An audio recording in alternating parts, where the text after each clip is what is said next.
3 علتیں بیان کروں گا کہ ہم مولا علی کی بات زیادہ کیوں کرتے ہیں اور کیوں کرنی چاہیے اور کرنی چاہیے،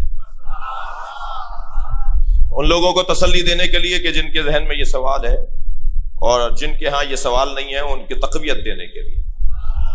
جی کیوں مولا علی کی زیادہ بات کریں؟ سب سے پہلی بات مولا علی کی بات اس لیے زیادہ کرنی ہے، سب سے پہلی بات علی کی بات اس لیے زیادہ کرنی ہے کہ جب تک بات علی کی نہیں ہوگی اس وقت تک علی سے محبت نہیں ہوگی، اور جب تک محبت نہیں ہوگی علی سے عشق نہیں ہوگا، اور جب تک علی سے عشق نہیں ہوگا اللہ سے عشق نہیں ہوگا۔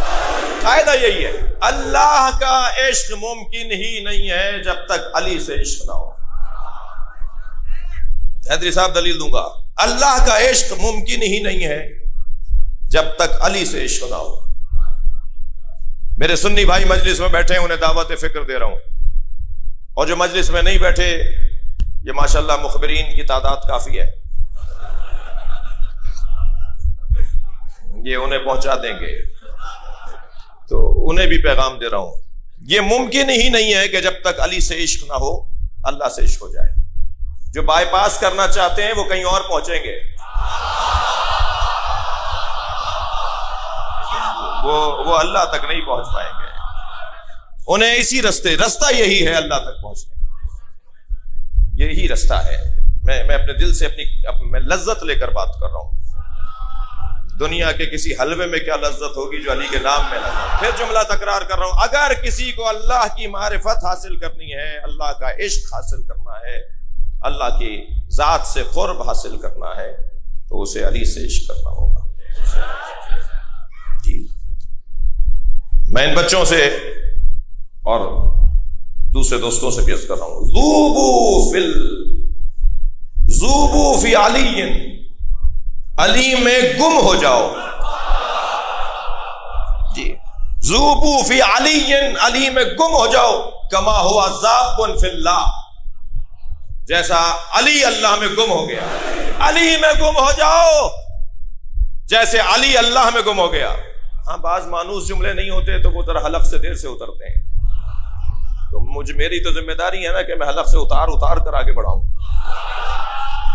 جب میں یہ کہہ رہا ہوں کہ علی میں گم ہو جاؤ جیسے علی اللہ میں گم ہو گیا، تو کوئی شرک نہیں ہو رہا، کوئی ٹینشن کی ضرورت نہیں ہے، کوئی گھبرانے کی ضرورت ہے، کوئی گھبرانے کی ضرورت نہیں ہے۔ یہ کب کہا گیا ہے ممبر سے کہ اللہ معاذ اللہ علی میں گم ہو گیا؟ اللہ کا معاذ اللہ علی میں گم ہونا کفر ہے، مگر علی کا اللہ میں گم ہونا عین توحید ہے، عین معرفت ہے۔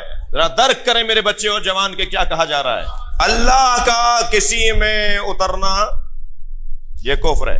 عرفاء کے ہاں، صوفیاء کرام کے ہاں، اہل دل کے ہاں، اہل معرفت کے ہاں فنا فی اللہ کا ایک پورا باب ہے، باب معرفت ہے پورا، فنا فی اللہ، اللہ میں فنا ہونا، اللہ میں فنا ہونا۔ وہ بات اگر دہرا لی جائے تو پھر یہ میرا جملہ روشن ہے۔ اللہ میں فنا ہونا یہ باب معرفت الہیہ کا ایک باب ہے، عنوان معرفت الہیہ میں ایک باب ہے۔ اللہ کسی میں نہیں اترے گا، مگر اللہ کے اندر گم ہونے والے بہت ہیں، اور جب اللہ کے اندر کوئی گم ہو جائے گا تو اس کی کیا کیفیت ہوگی بھی عرض کر رہا ہوں، اور بڑی محنت کا جملہ آپ کو عطیہ کرنے جا رہا ہوں۔ اللہ کسی میں نہیں آئے گا یہ کفر ہے، یہ انکار توحید ہے، یہ معرفت الہی سے خالی بات ہے۔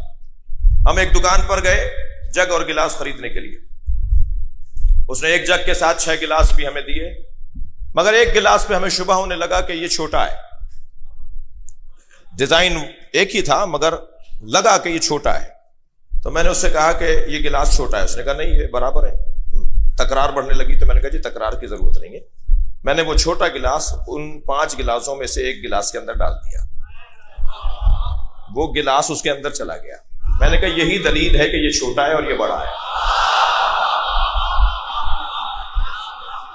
کسی کا کسی میں اترنا بتا رہا ہے کہ جس میں اترا جا رہا ہے وہ بڑا ہے۔ اب اگر اللہ معاذ اللہ کہیں آئے گا تو اس کا مطلب یہ ہوا کہ اللہ اکبر نہ کہا جائے۔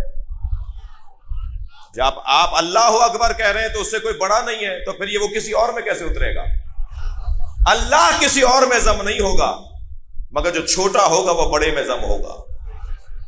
لہذا ذوبو فی علی، علی میں گم ہو جاؤ، علی میں گم ہو جاؤ، کما ہوا ذاب فی اللہ، جیسے علی اللہ میں گم ہو گیا. اور اگر کوئی کسی چیز میں گم ہو جائے، یہ گلاس مجھے دکھائیے، پریکٹیکل کر کے دکھا دیتا ہوں. اس گلاس، پانی کے گلاس کے اندر اگر میں اپنی انگوٹھی ڈال دوں جی، تو اس انگوٹھی کو سوائے پانی کے کچھ نظر نہیں آئے گا، اس لیے کہ یہ اس میں ضم ہو گیا ہے، یہ اس میں اتر گیا ہے. اگر کوئی کسی میں ضم ہو جائے تو اسے اس کے علاوہ کچھ نظر نہیں آئے گا. میں یہ کہہ رہا ہوں اپنے بچوں سے کہ علی میں گم ہو جاؤ جیسے علی اللہ میں گم ہو گیا. تو اس کا نتیجہ دے رہا ہوں، بڑی محنت کا، اب تک کی محنت کا حاصل جملہ ہے، علی میں اتنے گم ہو جاؤ کہ علی کا دشمن نظر ہی نہ آئے.